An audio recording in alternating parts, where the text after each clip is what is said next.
Selamat pagi semuanya, baik kami dari kelompok 2 akan mempresentasikan tentang hasil diskusi kami mengenai teori organisasi dan strategi. Tetapi sebelumnya kami ingin memperkenalkan diri kami terlebih dahulu. Kami dari kelompok 2 terdiri dari Husnusadah Amri, Yuelda Maridasari, Veronica Putri, Nisa Utasoid, Nurlaili Rahma, Rosyayu Hartiningrum, Raymond E. Tampubolon, Diana Aulia Yufitasari. Baik, kita akan membahas tentang definisi organisasi. Menurut para ahli yaitu Stoner dan James, bahwa Stoner mengatakan organisasi adalah hubungan-hubungan yang melalui orang-orang di bawah pengarahan atas untuk mengejar tujuan bersama.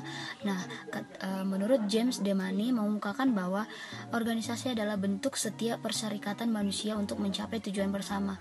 Nah, menurut kedua ahli ini tetap ada kata mengejar tujuan bersama.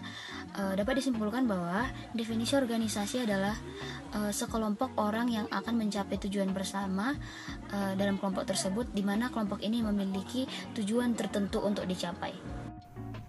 Selanjutnya, saya akan menjelaskan definisi strategi.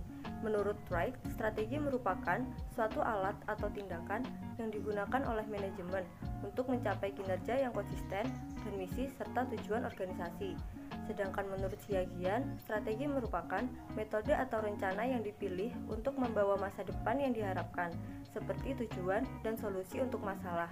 Sehingga dapat disimpulkan, strategi merupakan sebuah tindakan aksi atau kegiatan yang dilakukan oleh seseorang atau perusahaan untuk mencapai sasaran atau tujuan yang ditetapkan. Selanjutnya, definisi pengembangan organisasi. Dalam arti sempit, pengembangan organisasi adalah mengacu pada pelatihan kepekaan di mana orang-orang dalam organisasi menjadi lebih sadar atas diri mereka dan membicarakan isu secara terbuka.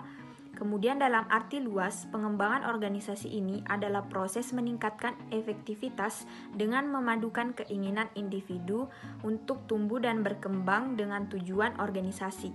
Selanjutnya, peran manajemen strategi dalam pengembangan organisasi. 1. Memberi arah jangka panjang yang akan dituju. Manajemen strategi ini membantu perusahaan untuk memprediksi segala masalah yang akan dihadapi oleh perusahaan di masa yang akan datang. 2. Membantu perusahaan atau organisasi untuk beradaptasi pada perubahan-perubahan yang terjadi.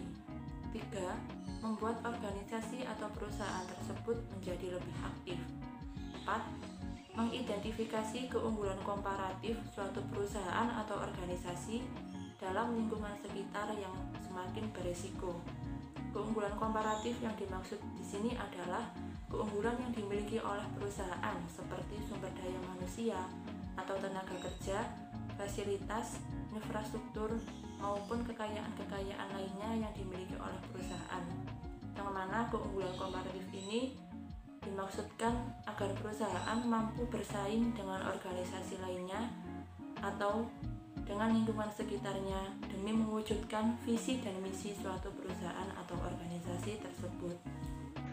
Selanjutnya, peran manajemen strategi dalam pengembangan organisasi ialah aktivitas yang tumpang tindih akan dikurangi, engganan untuk berubah dari karyawan lama dapat dikurangi, lalu keterlibatan karyawan dalam perubahan strategi akan lebih motivasi mereka pada tahap pelaksanaannya, dan yang terakhir, kegiatan pembuatan strategi akan mempertinggi kemampuan suatu perusahaan atau suatu organisasi untuk mencegah munculnya masalah pada masa yang akan datang. Selanjutnya, strategi atau teknik pengembangan organisasi dapat dilihat pada slide. Ada 5 hal untuk mewujudkan keberhasilan pengembangan organisasi. Baik, selanjutnya saya akan menjelaskan tentang langkah strategi dalam pengembangan organisasi. Jadi ada 3 langkah, yaitu langkah yang pertama mengidentifikasi aktivitas yang perlu dikerjakan baik langsung maupun tidak langsung sejak disusunnya proposal kegiatan. Untuk langkah yang kedua, menganalisis profil organisasi untuk mencari keterkaitan dari berbagai aktivitas rantai kegiatan, aktivitas pokok maupun aktivitas penunjang.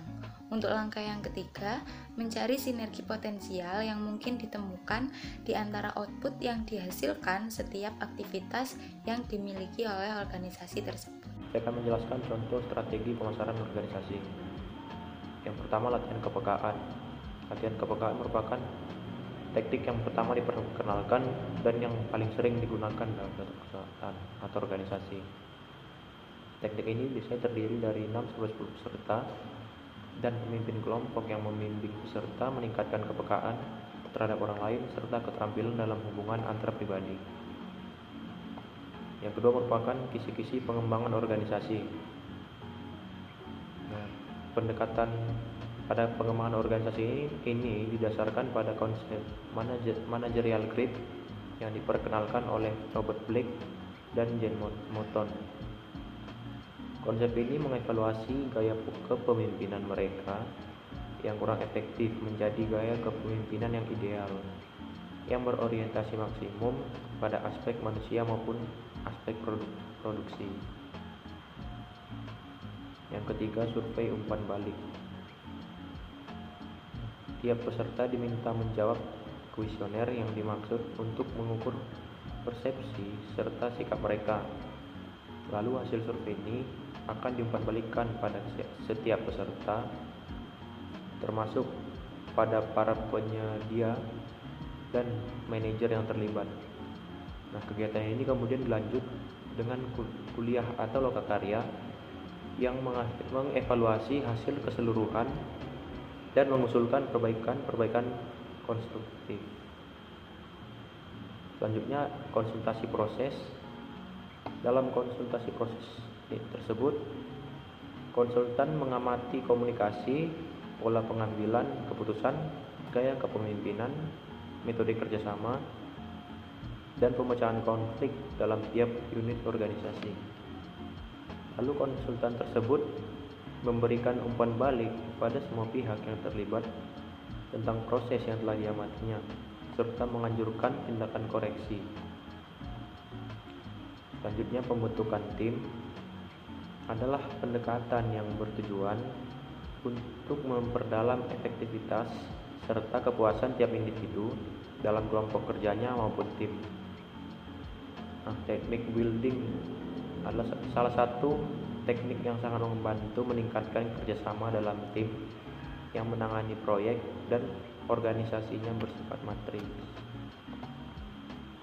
Selanjutnya adalah transaksional analysis atau yang disingkat dengan TA. Nah, TA di sini berkonsentrasi pada gaya komunikasi antar individu. TA mengajarkan cara penyampaian pesan yang jelas dan bertanggung jawab, serta cara menjawab yang wajar dan menyenangkan. Selanjutnya adalah intergroup activities, itu fokus dalam teknik intergroup activities adalah peningkatan hubungan baik antar kelompok. Ketergantungan antar kelompok yang membentuk kesatuan organisasi menimbulkan banyak masalah dan koordinasi. Nah, intergroup activities ini dirancang untuk meningkatkan kerjasama atau memecahkan konflik yang mungkin timbul akibat saling ketergantungan tersebut. Yang terakhir ada third party peacemaking. Dalam menerapkan teknik ini, konsultan berperan sebagai pihak ketiga yang bermanfaat dalam berbagai cara untuk menengahi sengketa serta berbagai teknik negosiasi untuk memecahkan persoalan atau konflik antar individu dan kelompok.